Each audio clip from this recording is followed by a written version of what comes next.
Hey trappers, welcome back to J-Will Trap TV. Yo guys, we've been doing great on the views. If you're like Juliana and you love this content, make sure to hit that like, hit that subscribe, and put that notification bell so you know when I go live or make a new video. I wouldn't want to send my shooter Nick to pull up on you.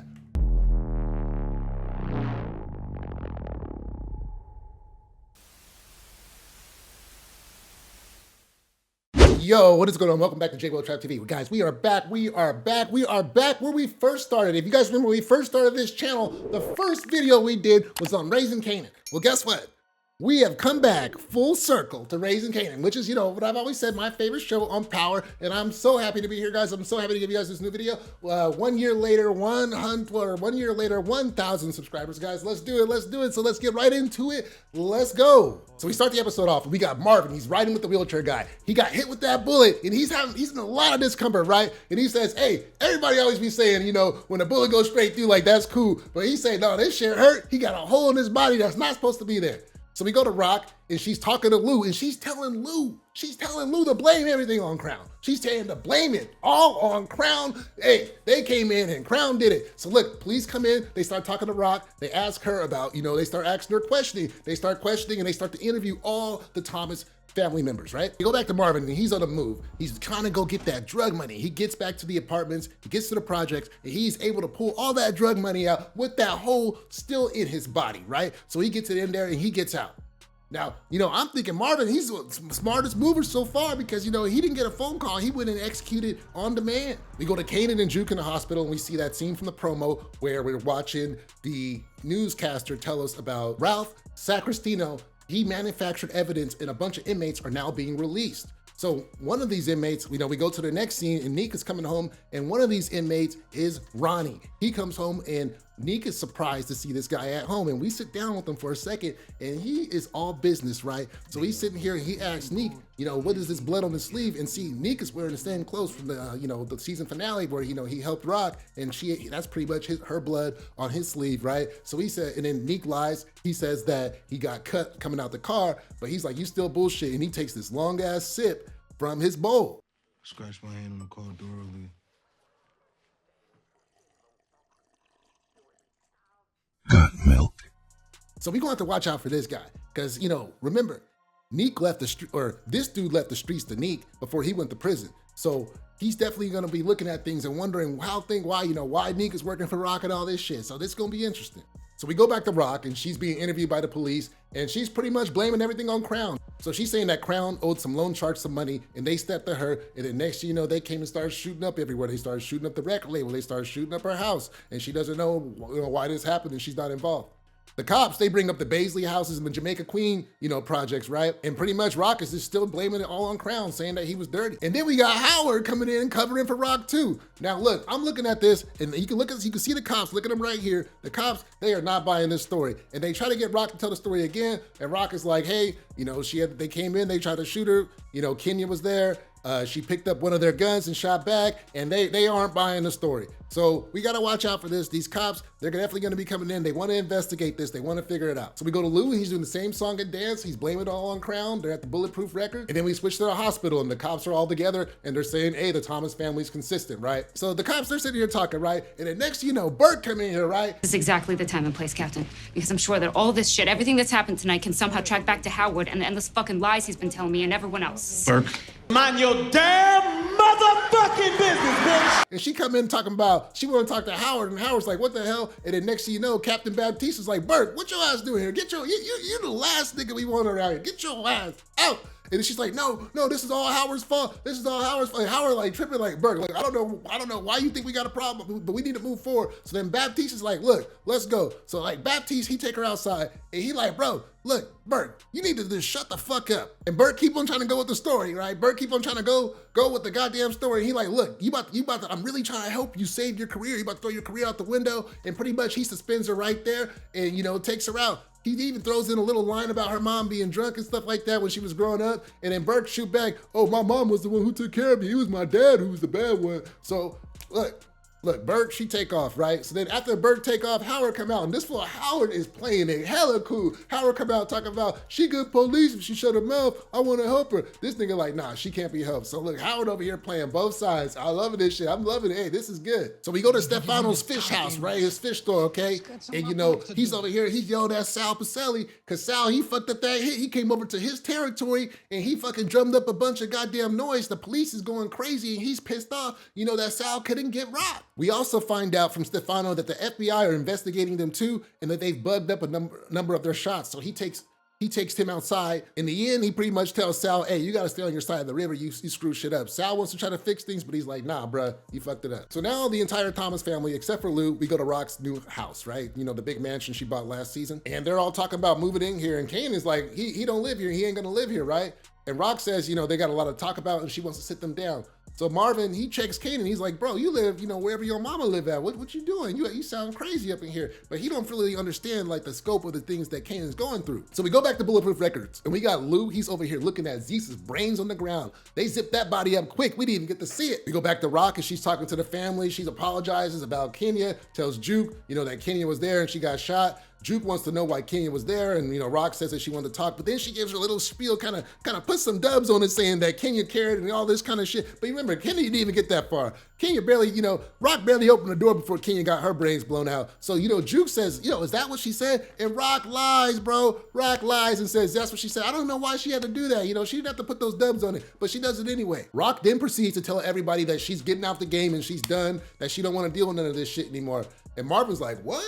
Kanan's all like, so what? Do you think that means that we all good now? Hell nah, I'm still anti. Kanan says the only reason he went to the hospital was to keep this little story together. And he also references that Howard might be his dad. He doesn't say it out loud, but he says like, hey, I'm just going there to because you and my father wanted to keep this story together. So Howard like, wait, who your daddy? Your daddy dead, what you talking about? And Rock doesn't want to get into this. She over here looking at Kanan like, hey, shut the fuck up, shut the fuck up. You know what I'm saying? So Kanan over here saying, whenever Rock talks, that she is lying. That whenever she run her mouth, she is lying. And Marvin, you know, he interested in now. He wanna know what's up. So Kanan walks out, Juke goes after him. Kanan tells Juke that, you know, he's done with Rock. He tells her that King is dead because of Rock and, you know, her being around her, like your own mama. And he says that he's done. Everything she says is lies and he's done with all that shit. We go back to Marvin and he's surprised to learn that Howard is Kanan's dad. So we got a lot of truth coming out. We got a lot of truth coming out right now. Tell the truth. Tell the truth.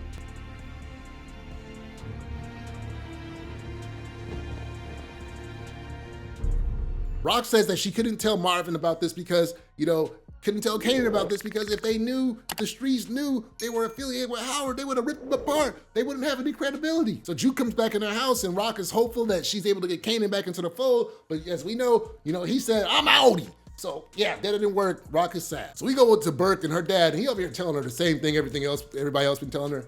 He says, you know, hey, Captain Baptiste called, and he worried your ass about to go to prison because your ass been running your mouth too much. He says, like, look, nobody cares about Howard but you. So he says, look, we got to go to this IA meeting, right? And that's pretty much internal affairs. These are the dudes, you know, inside the police department that investigate police. You know, when shit gets hairy, they come in, they start looking around, you know, trying to figure out what's going on. So he says, look, bitch, you need to know your role and shut your fucking mouth when we go into this meeting. Tell her, Rock. And I quote, you know your damn role and shut your damn mouth. So now we go to Neek and Ronnie riding, you know, they riding by the corners and stuff. And Ronnie, you know, he's talking about how, you know, the dirty cop planted that evidence on him and that's why he got locked up. And he says, like, yo, these corners, they was making money when I was here and we was a step ahead of the police. What the fuck is going down? And Neek is all like, things are different now. You know, you gotta change with business. But then he's like, yo, you making money off of, you know, Rock is making money off of your back, nigga. You work for her now and I left you in charge of these streets. So how did I leave and then I let you in the CEO spot and then now you gave it up to Raquel?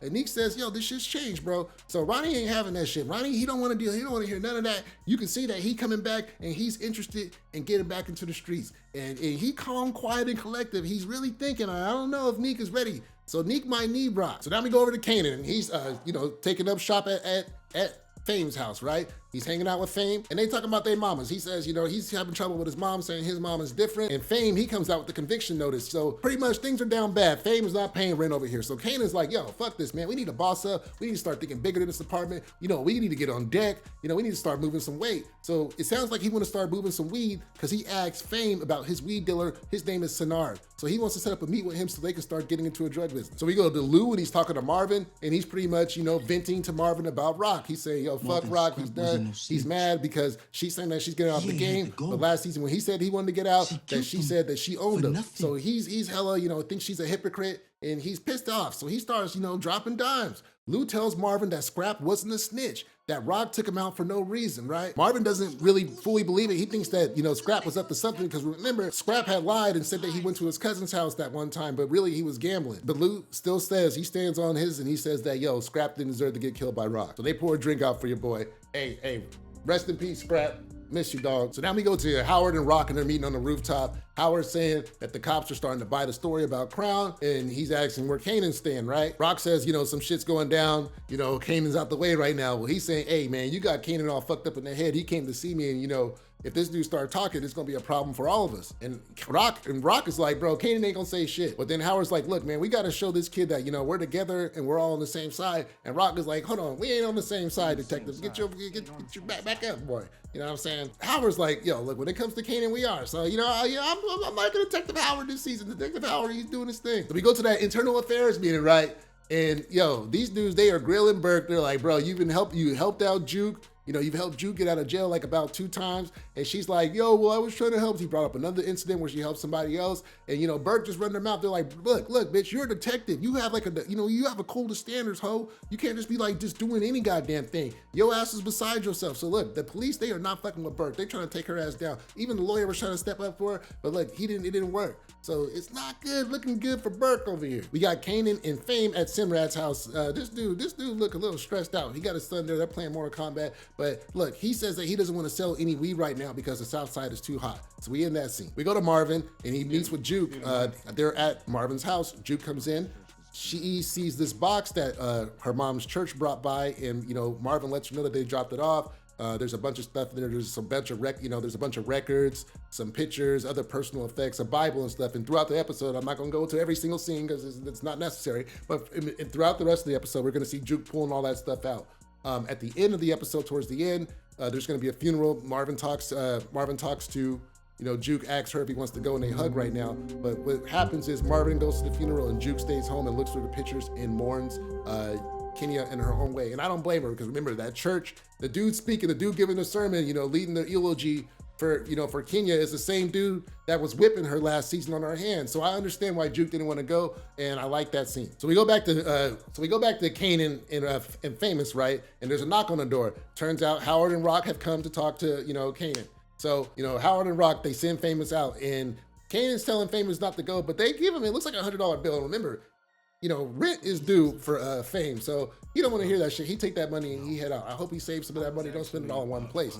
So they start talking to Kanan, and they check, and Howard checks on him. He says, things are really delicate. He says, things are really delicate, yo. And he goes like, you can't, just be running around doing anything. We got these FBI that are coming in. Shit has to be tight. Kanan's like, yo, are y'all together? It's funny because she sent me to kill you. You know what I'm saying? And Howard is not even worried about that shit. He's just like, yo, you cannot be talking about that kind of shit, bro, because the FBI is here.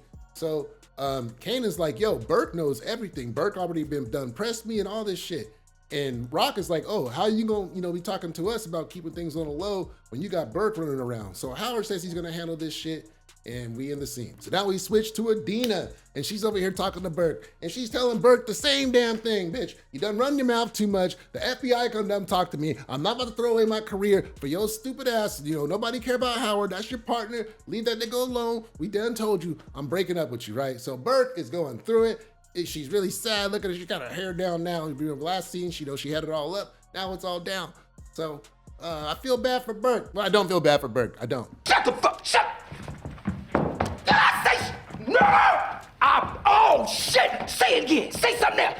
Oh, say something else.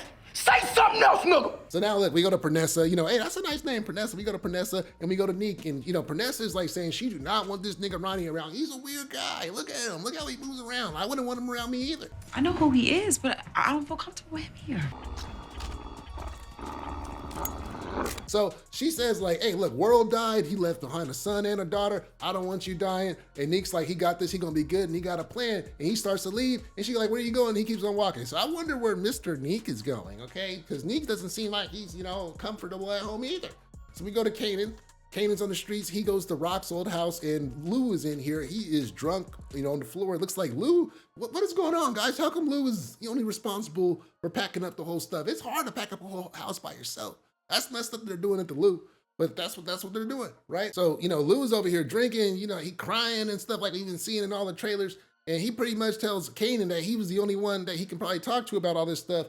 And he drops some dimes on Kanan, bro. He tells Kanan that Rock put their head out on D-Wiz and he made him do it. And Kanan's like, well, you could have said no. But, you know, he also laments that, you know, he could have said no to Rock too. So he understands what it's like to be pressured by Raquel, you know, his mother. And you got to remember too, Lou is almost like another Kanan because Rock, you know, raised Lou. So now we go back to Neek, and Neek goes to Rock's place, and she like, hey, is you lost, nigga? And he's all like, I was lost until I found you. Hey, Neek coming in with bars. She's like, yo, I'm over here making dinner with one hand. He's like, oh, well, do you need a hand?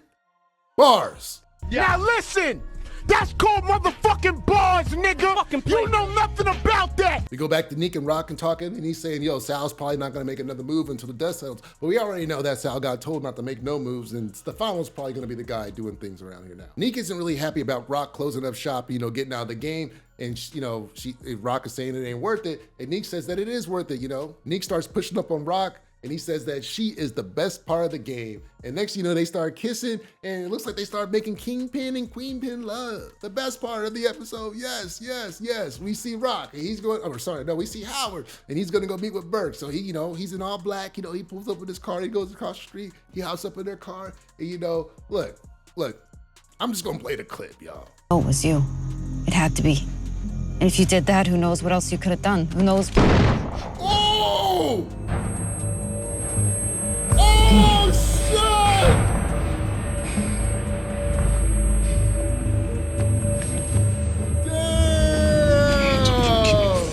shit! Damn! I was like, damn, you see me, man. I jumped on that shit. That shit was crazy, bro. Like, bro, the way that shit was done really well. But we try to tell her. Everybody tried to tell her. Everyone who talked to her this episode told her to mind her business. Everybody been talking. We gotta call her Mind Your Business Burke, okay? Mind Your Business Burke, because she don't stop talking. She just keep on talking. She just be talking. She never stop. And that's why she had to get taken out, y'all. So look.